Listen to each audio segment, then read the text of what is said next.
Assalamualaikum Sobat Football United, ringan amatiran ala gua. Ya, ada kabar yang menurut gua mengejutkan ya. Ini terkait dengan Nocer Mazraoui yang disebutkan, gua ambil dari The Athletic, artikel yang ditulis oleh David Ornstein dan juga Charlotte Harpur, bahwa pemain belakang Manchester United ini baru saja melakukan operasi kecil ya, terkait dengan gangguan jantung.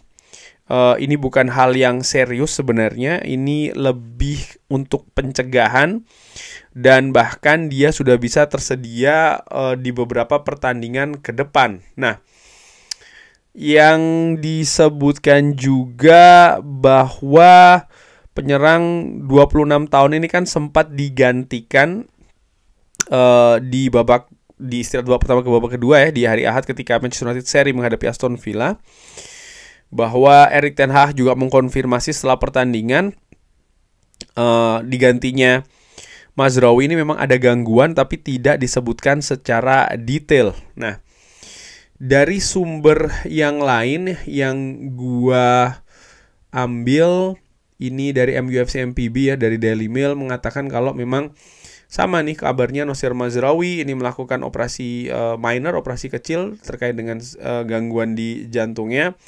Ini bukan sesuatu yang berat ataupun vital dan juga krusial. Ini lebih ke pencegahan ya.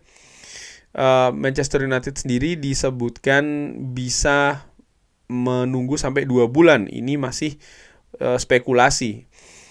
Dari Mirror, Manchester United disebutkan berharap Nocer Mazraoui ini bisa fit kembali pada akhir bulan ini ya. Jadi sudah bisa kembali akhir bulan ini.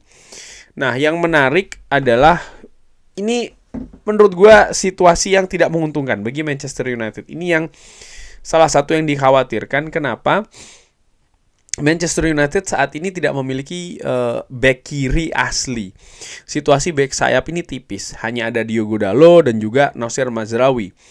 Yang dikhawatirkan adalah ketika salah satunya absen. Dan saat ini itu yang terjadi. Jadi dengan absennya Nocer Mazraoui yang tadi disebutkan oleh Mirror ada kemungkinan sampai dengan akhir bulan, maka ya Manchester United harus mencari solusi terutama di posisi bek kiri, karena asumsi gua Diogo Dalot ini akan bergeser ke bek kanan dan Manchester United akan mencari siapa nih yang bisa ditempatkan di posisi bek kiri.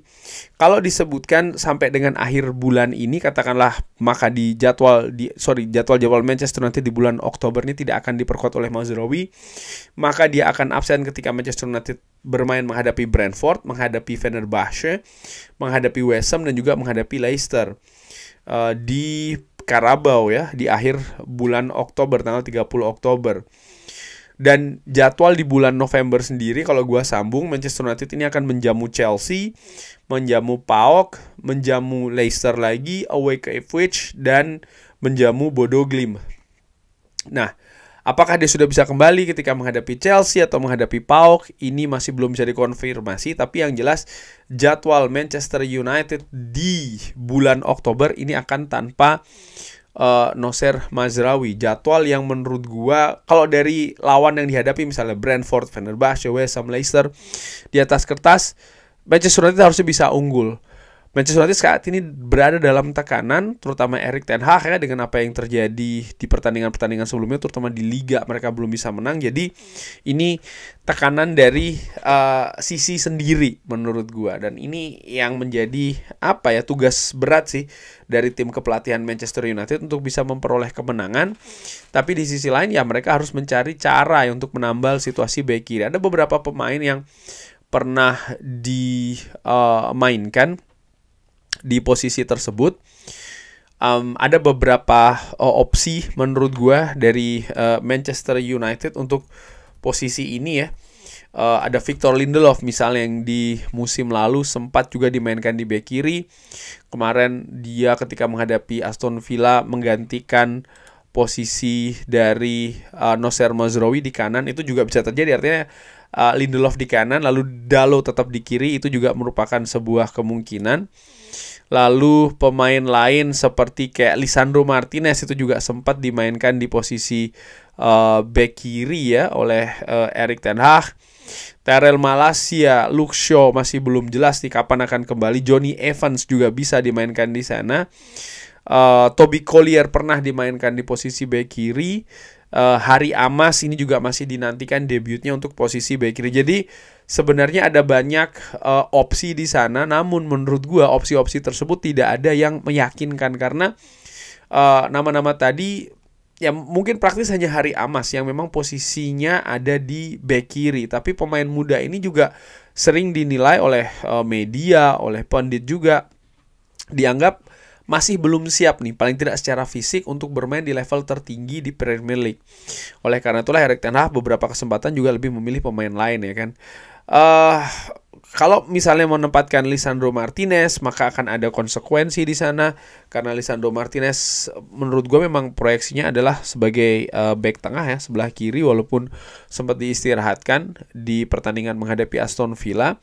Namun menurut gua secara ringan amatiran justru pemain seperti Johnny Evans ataupun pemain seperti Victor Lindelof yang kemungkinan besar akan dimainkan oleh Erik ten Hag di sana. Dan misalnya dengan Victor Lindelof ini juga membuka kemungkinan Diogo Dalot akan bergeser ke kanan atau tetap di kiri, ini juga merupakan hal yang menarik untuk dinantikan.